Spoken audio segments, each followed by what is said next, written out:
is like no place else. Wait, you can't recycle the bag. You have to throw it away. Proper recycling keeps it that way for everyone.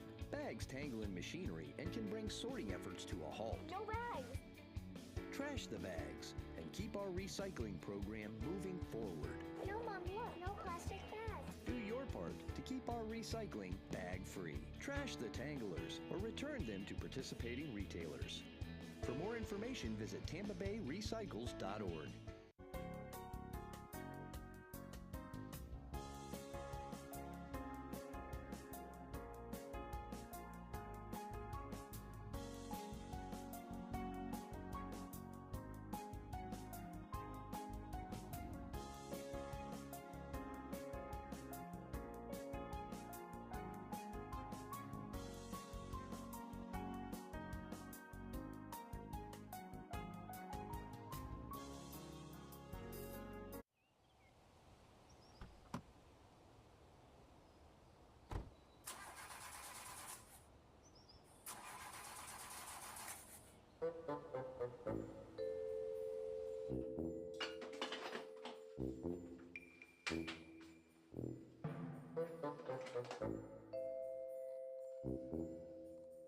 Your wait time is 3 hours and 30 minutes.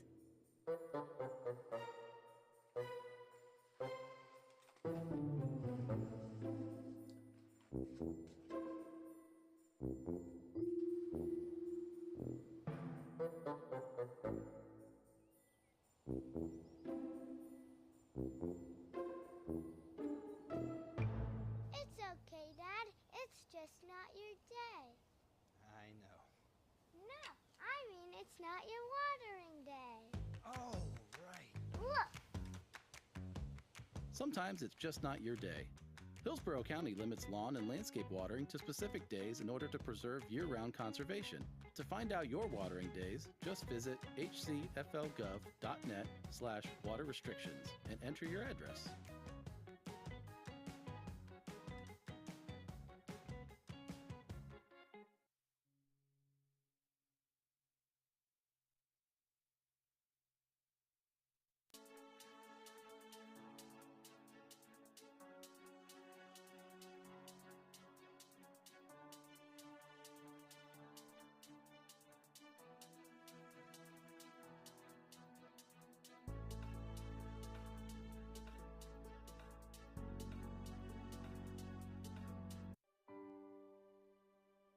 You know what I like about my morning commute? It's time to reflect. Ponder those big questions. Who are we? Why are we here?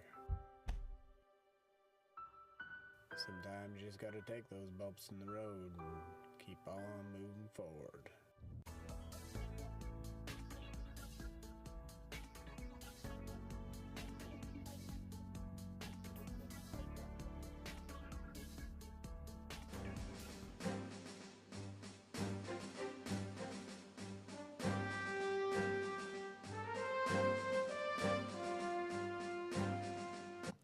Good morning, everyone. I am Rocky Brancato, the chair of the Juvenile Justice Board. We will call it into session now, and we will start with roll call. Good morning, everyone. Board members, when you hear your name, please respond. Commissioner Donna Spato. Here. Chrissy Dorian. Here. And please remember to turn on your mic. Conchita Canty-Jones. Laura Byrne. Here. Dr. Glenn Dames, Jr. Mr. Travis Coy.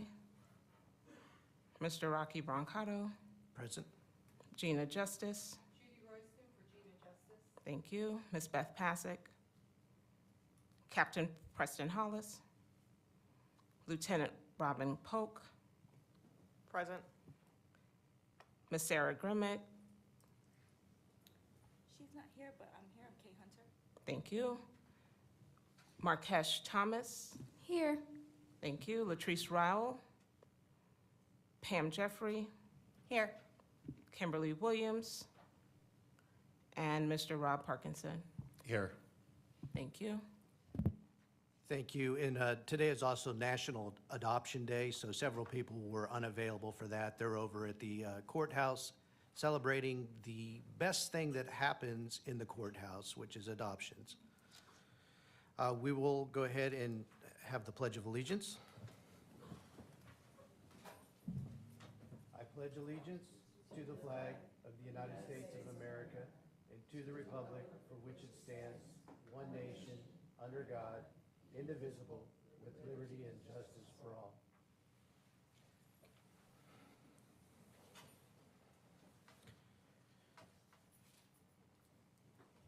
We'll do introductions. And we'll start over here with Ms. Larabor. Good morning, everyone. Davia Larabor, Pace Center for Girls. And to my right, I have Aisha, who's our USF intern.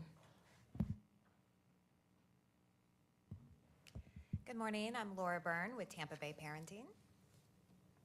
Jeff and Debbie Kane, Character GPS, your guidance system for life. Hi, good morning, everyone. My name is Marquesh Thomas. I'm a current doctoral student at St. Leo University. Good morning. My name is Kay Hunter. I'm Children's Services and Defense. Good morning. Judy Royston, Juvenile Diversion with Court Administration. Good morning. Pat McGee, Department of Juvenile Justice, Office of Prevention. Good morning. Eileen Shaw, Senior Director of Criminal Courts, Clerk of Court. Good morning, everyone. Pam Jeffries, Success for Kids and Families. Robin Polt, Tampa Police Department. Chrissy Dorian, Hillsborough County Public Schools. Good morning, Hillsborough County Commissioner Donna Cameron Cepeda. Hello, good morning. Kelly Hammersley, Chief Probation Officer, Juvenile Justice. Rob Parkinson, Hillsborough County Criminal Justice Office. And I'm Rocky Brancato from the Public Defender's Office. We'll move on to acceptance of the September 2023 minutes. Has everyone had an opportunity to review them? I have, and I move to approve. Do we have a second? Second. Okay, second by Ms. Polk. All in favor? Aye. Any opposed? They'll pass. And now we had noted that our first item on our agenda, I didn't actually put it that way, but the first item in our agenda is going to be some awards. And for presentation of those awards, we have Julianne Holt. The award that really this is all about is the Julianne Service Excellent Award presentation. And also this year, we have a Community Champion Award presentation. So we will move over to the podium and have the presentation of the awards. We'll start with the Julianne Holt Service Excellent Award.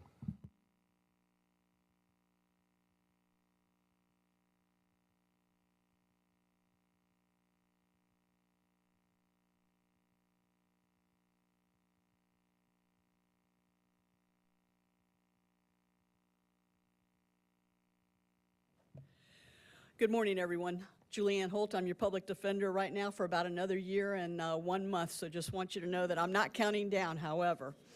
And I do want to say thank you to Elvin Martinez, who is here today, who had this idea to name this award after me, and I really want to thank him because it's such an honor to have worked with him for so many years and such an honor to actually have something like this named after me, and while I'm alive and well and can enjoy this, okay? So that's the big part. What I am going to do first is the recipient of the Julianne M. Holt Public Service Award. And this year, our award winner is someone who is very well known to all of you and has done such tremendous work throughout the entire time of my career as a public defender. She's been with me side by side throughout the entire time period. Took a brief little break because she wanted to have a couple of children, but I'm going to ask Marie Marino to step up here with me and with Mr. Brancato as I tell you what the highlights of her nomination were. Ms. Marino is the epitome of service of excellence. She finds true passion as an assistant public defender. She's been a staunch advocate for the most vulnerable in our community for 32 years, and through her dedication and advocacy, she was instrumental in the creation of our Juvenile Mental Health Court. She's convinced providers such as Chrysalis, Hillsborough County School Board, Grace Point, DACO, Success for Kids and Families, agencies for persons with disabilities, and Twin Oaks to attend courts for referrals, bringing treatment for juveniles to the actual criminal justice system in real time. Ms. Marino has believed that this vulnerable segment of the population should not plead guilty to charges, and instead, they should be taught to comprehend the consequences of what they have done and find a better way in their particular life. She has been and continues to be the catalyst for change, not only in the lives of our at-risk youth, but also in the lives of their families, the court system, stakeholders, and providers. She is truly an honorable person who should be recognized for her hard work and dedication. And so today we bestow upon you the recipient award, Julianne Holt Public Service Award. Congratulations, and I'm very, very proud of you.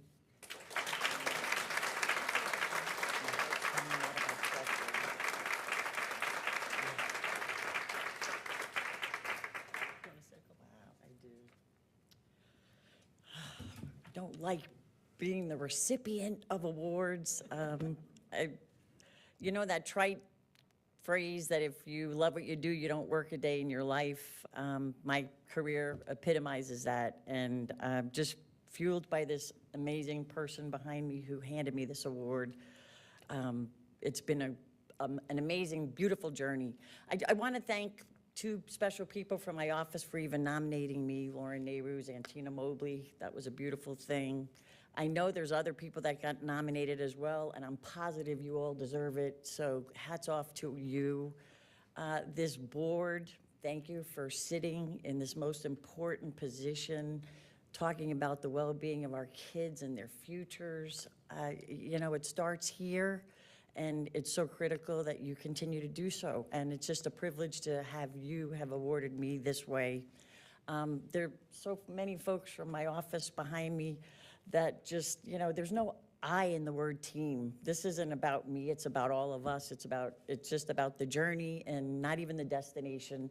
I just wanna thank them for their support. And honestly, I've been here 33 years, so there's a lot of people even behind them that I couldn't even begin to be grateful for, to know and to have in my career.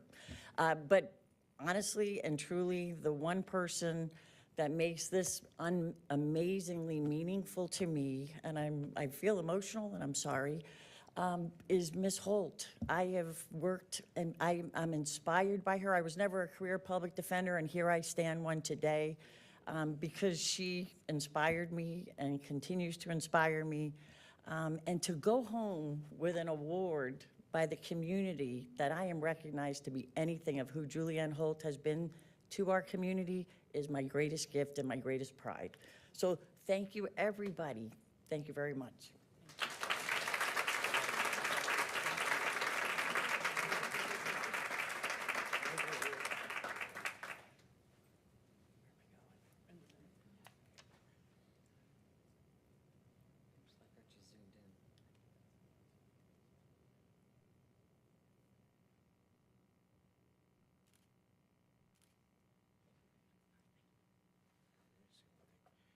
Before we do the next presentation, I think it's important to note one thing. I originally was a member of this award committee. Once the nomination was made, our office completely abstained from any discussion or vote, so I contributed nothing to the decision. And Mr. Parkinson had some breakfast at the meeting for us, and I had a bagel and told him I'm just here for the breakfast, and I left and let them participate in the decision. Mr. Brancato, I can attest that you did not participate in the scoring of the recipients. Ms. Conchita Canty-Jones is not here today. I want to thank her for her effort in leading that committee to select such worthy winners this year. I'd like to also point out that this year it was a very competitive field, and every year it seems like it gets more competitive, but our recipients are extremely worthy. In terms of Ms. Marino, I've known her for 2.5 decades. I know I don't look that old, but I am that old. She remembers me when my hair was brown, and it didn't hurt when I got up in the morning. But what I can say is she is one of the most altruistic and integrous individuals that I have ever worked with over my 2.5 decades. I can also say that even though she's a lawyer, she is one of the best social workers in Hillsborough County, Circuit 13. My office, my staff at my office actually have a verb for Miss Marino. We call it being Marinoed. And it usually starts off with an email, a text, a call that says, "Can we talk?" And a 5-minute talk turns into a $2.4 million project to create a juvenile mental health court in a half hour. So just so you know, she's out there beating the bushes, doing everything she can to make Hillsborough County better for our youth, better for our adults. And today we're recognizing her for work in the juvenile system, but she works equally as hard in the adult system. And I can tell you that many of the programs that we have here in the adult system are a testament to her advocacy and her efforts to make them happen. People have good ideas, but you need good people to implement them, and she is good people. So thank you very much, Ms. Marino, for everything that you do. And you can't retire until after I retire.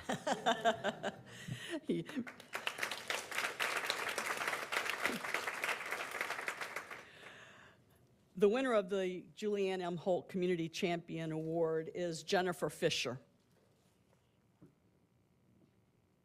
There we go. So Ms. Fisher is a senior juvenile probation officer, and she's worked for the Department of Juvenile Justice for the past 6 years. She's got a dedicated work ethic when it comes to working with her clients, and she supervises dependent juvenile offenders who have been placed on probation. She's there to support the youth beyond the call of duty, and her call of duty beyond doing that, she's a fellow employee with someone working all the time to transport a youth, for instance, to Dunkin' Donuts for a job interview so that he can be successful as a result of a lack of transportation. And due to their acts of kindness, Ms. Fisher found out later from the youth that he did in fact receive the job after the interview. She interacts with the youth, the parents, the stakeholders, co-workers, and members of the public in a very timely, courteous, honest, professional, and respectful manner, and demonstrates a willingness to assist others. She exemplifies the qualities and character of what makes the Florida Department of Juvenile Justice employees such an integral part of the community and a part of the solution. It is my honor to recognize her for working beyond the call of duty, 8 to 5. Thank you.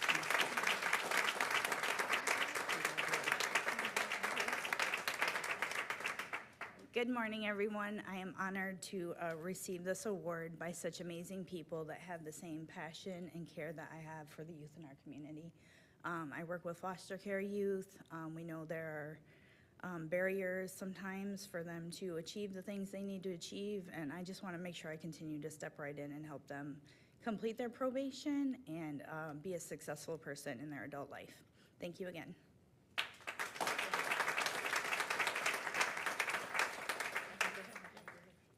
I wanted to say a couple of words about Senior Officer Fisher. Jennifer has been with the department for several years, but what we have observed is that she demonstrates a high level of proficiency in her daily assignments. Yes, we know she's assigned a duly served youth caseloads and provides consistent supervision of these youth. She also demonstrates professionalism with the clients, the caregivers, and our community stakeholders. In addition to Jennifer's assigned caseload duties, she is also tasked as a field training officer for the department, a detention risk assessment instrument trainer, and a suicide prevention trainer. So she takes those tasks on in addition to her other duties. Lastly, I'd like to say that she does provide unit supervision coverage of staff in the absence of her supervisor. Senior Officer Jennifer Fisher is an asset to the Department of Juvenile Justice. Thank you.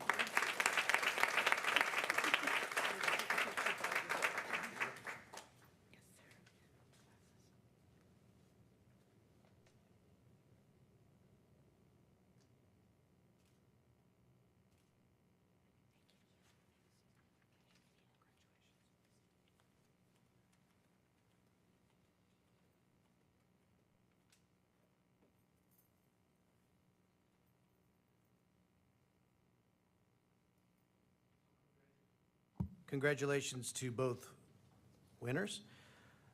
We will now move on to committee reports. And we'll start with the data-driven subcommittee, which is looking at the civil citations utilization. Ms. Royston. So as far as updates for this meeting, we have not had a meeting because of conflicting schedules, so I'm trying to schedule one in December. I think we're at the point, the committee, to be able to make recommendations for increasing utilization. So that's our goal, get the meeting done in December and then be able to submit recommendations. All right, thank you, Ms. Royston. Any questions? We'll move on to the Faith Community Network update. There is a proposal attached to the minutes, a JCAB proposal, which is Juvenile Community Accountability Board. It came from Reverend Dr. Glenn Dames Jr. He was unable to be here today, and Mr. Parkinson's prepared to give a high-level overview of Dr. Glenn Dames' proposal. Thank you, Mr. Brancato. Yes, the committee did have a chance to meet. Pastor Dames did put together a very nice white paper on a prospective program. Basically, he's looking at recreating a neighborhood accountability model, but at the micro community level, possibly even at the school level.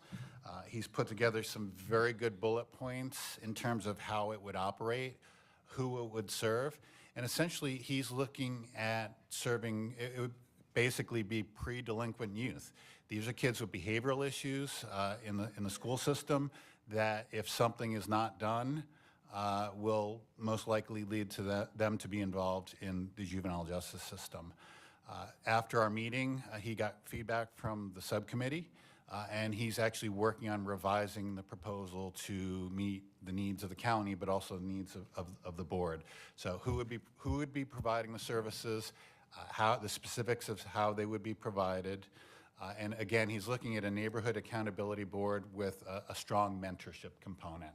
So he's done tremendous work in the brief time that he's been working on it. I'd also like to announce for those that don't know, Commissioner Cameron Cepeda actually was able to score during the budget process this year sufficient funds to run the program, at least for a year, probably more than that. So thank you, Commissioner Cameron Cepeda. This will help ensure that this program has the highest probability of success moving forward. And again, at this juncture, we're just waiting to hear back from Pastor Dames on the feedback from the subcommittee meeting. And he has some ideas how we can implement the feedback, and we're just waiting for those follow-up proposals. Thank you, Mr. Parkinson. Any questions?